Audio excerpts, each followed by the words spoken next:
Baik, sahabat Sorotan Deswanda, kita melanjutkan seri meneliti kebijakan publik. Nah, saya beruntung lagi kali ini bersama Kepala BNNK Sukabumi, Ibu Margareta Retno Darudewi, yang saat ini sekaligus juga menjadi kandidat doktor yang sedang melakukan penelitian kebijakan. Nah, Bu Retno, kalau boleh cerita saat memulai meneliti instruksi Presiden ya, baik yang pertama maupun yang sekarang 2020 terkait rencana aksi nasional P4GN, itu mau mulainya dari mana, Bu?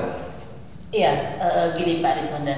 Jadi awalnya itu karena saya merasakan sebagai orang yang melaksanakan kebijakan, kok kebijakan di negara ini kok berubah-ubah gitu loh. Itu kan mungkin untuk pembuat kebijakannya oke, tapi untuk si pelaksana, khususnya saya yang melaksanakan, itu agak sedikit crowded, itu ya masih level pusat. Bagaimana dengan di daerah?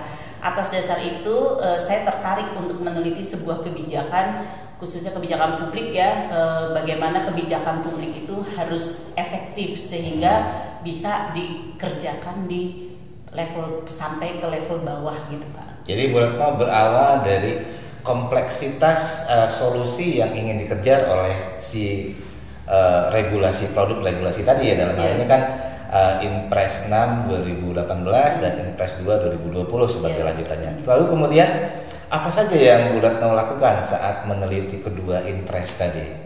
Iya, saya mulai memang dari awal, dari mulai persiapan. Bagaimana teman-teman di BNN ini mempersiapkan instruksi Presiden 6 tahun 2018 tentang rencana aksi nasional P4GN, pencegahan, pemberantasan, penyalahgunaan dan peredaran gelap narkoba. Jadi mulai mengkomunikasikannya, mulai melakukan jejaring dengan kelembagaan yang ada gitu.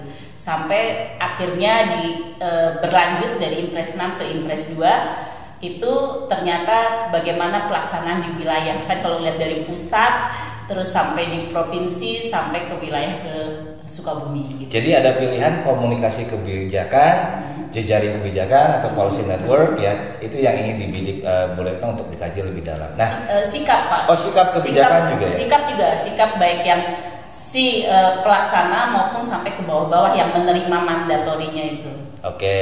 Komunikasi kebijakan, jejaring kebijakan, karakteristik kebijakan atau sikap kebijakan itu menjadi tujuan Bu Retno di awal untuk. Nah, pendekatan yang digunakan Bu Retno dalam meneliti kan relatif kualitatif ya.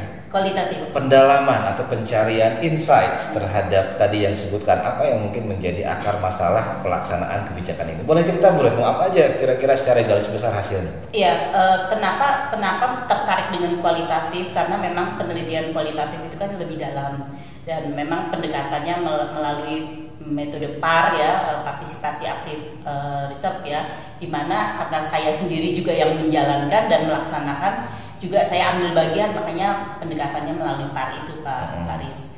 Nah, di dalam pelaksanaannya sih menarik Pak, gitu. Ternyata tidak sesimpel yang kalau saya lihat sekilas, tapi ketika kualitatif, tapi kita terjun di dalamnya itu keren banget gitu ya.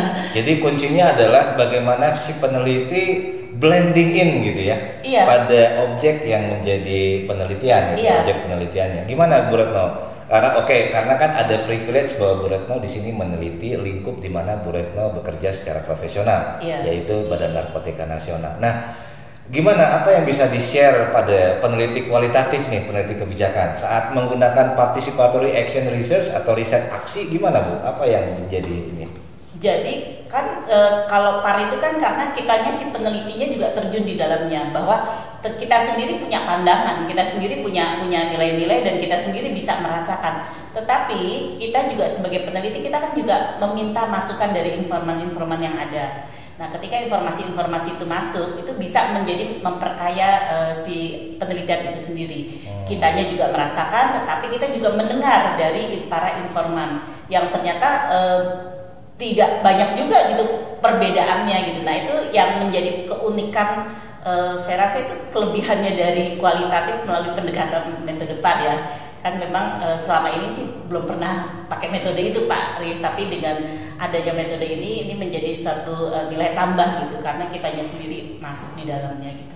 Artinya saat kita bisa menikmati riset gitu ya, kita bisa menikmati proses risetnya, maksud saya gitu ya Bu Retno ya. Iya, jadi nggak selesai tuh penelitian udah 3 Nah, tahun. kalau boleh share ini mungkin ada juga kan ya, saya juga lebih kualitatif nih. Kira-kira apa yang Bu Retno bisa share dari penelitian awal, dari hasil awal meneliti P4GN? Iya, ketika instruksi Presiden 6 tahun 2018 itu tentang rencana aksi nasional P4GN itu kan masih lingkupnya masih lingkup pusat. Dan ternyata dalam waktu setahun berhasil tuh, luar biasa tuh Inpres 6 gitu. Tetapi ada kelemahannya. Kelemahannya itu ternyata rencana aksi itu berhasil di level pusat, kelembagaan pusat. Untuk bergerak ke bawah, sinergi itu harus tidak semudah dengan di pusat. Kayak di pusat begitu Inpres, begitu Presiden mengeluarkan instruksi, semua udah aware bahwa ini instruksi Presiden harus dikerjakan. Nah, karena itu ketika di tahun 2018 dan dievaluasi tahun 2019 perlu ada bantuan-bantuan lain, misalnya seperti apa namanya dari sisi aplikasi, support segala macam. Dan ketika di instruksi Presiden 2 2020 mulai di wilayah itu semakin terlihat lagi kesulitannya gitu, bahwa nggak bisa tuh namanya, walaupun itu instruksi orang nomor 1, nggak bisa dengan mudah langsung plek, beda dengan kelembagaan di pusat Pak. Itu yang saya lihat gitu. Karena dari sesi terdahulu ada sahabat saya yang menanyakan ini Bu, apa bedanya antara instruksi presiden dengan peraturan presiden? Ini kan Inpres ya, ada kan Perpres juga nih. Kira-kira oke, memang nomenklatur bahasanya beda, tapi apa bedanya instruksi presiden? Apakah ini presiden mewajibkan, memerintahkan dengan peraturan presiden? PP. Sebenarnya sih lebih tinggi PP Pak, lebih tinggi. Gimana tuh?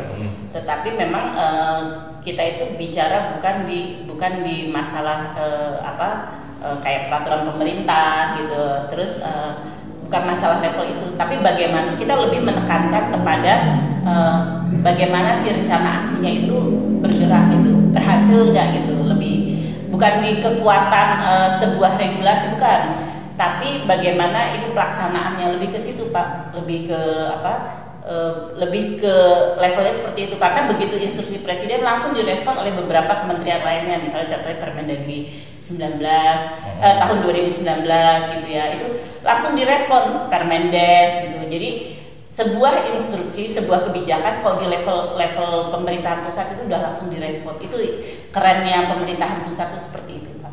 Baik, jadi ada power ya. Iya. Pada saat kita bicara Inpres dibandingkan dengan Perpres. Sama ini Pak, kalau saya melihat komitmen para pimpinan kita di level pusat itu keren banget gitu, karena begitu presiden instruksikan semua langsung bergerak. Oke. Ada satu terakhir mungkin Bu Retno, apalagi yang bisa di-share pada orang penggiat kebijakan nih terkait penelitian kebijakan? Silakan. Iya. Yang menarik lagi itu ternyata sebuah kebijakan ini yang harus saya juga banyak menganalisis kebijakan. Sebuah kebijakan itu tidak serta-merta begitu perintah dari atas bahwa semua harus dijalanin, tidak. Mungkin kalau level pemerintahan pusat oke. Tetapi ketika mulai turun di provinsi, mulai turun di kabupaten, ada banyak irisan-irisan yang ada. Misalnya contohnya gini Pak. Ketika perintah itu didengungkan bahwa harus menjalankan rencana aksi nasional gitu. Nah, rencana aksi nasional yang di mana? Udah dikasih tuh Pak rambu-rambunya, standar-standarnya, bahkan sampai item-itemnya sudah jelas. Tetapi di bawah ternyata harus lagi bicara mengenai kearifan lokal. Ini masuknya di mana nih? Siapa yang bisa melaksanakan? Nah, itu bupati dan wali kota tuh pegang peranan penting karena dia yang tahu wilayahnya gitu. Jadi walaupun itu instruksi, itu salah satu temuan saya, walaupun itu instruksi dari atas orang nomor 1, ternyata ke bawah tuh harus diperlukan perluasan atau pengembangan. Nggak bisa saklek, nggak bisa harus harga mati seperti itu, nggak, tapi perlu. Ternyata kayak contohnya di tempat saya Pak, di Sukabumi itu ternyata kita bisa masuk lewat masyarakat adat.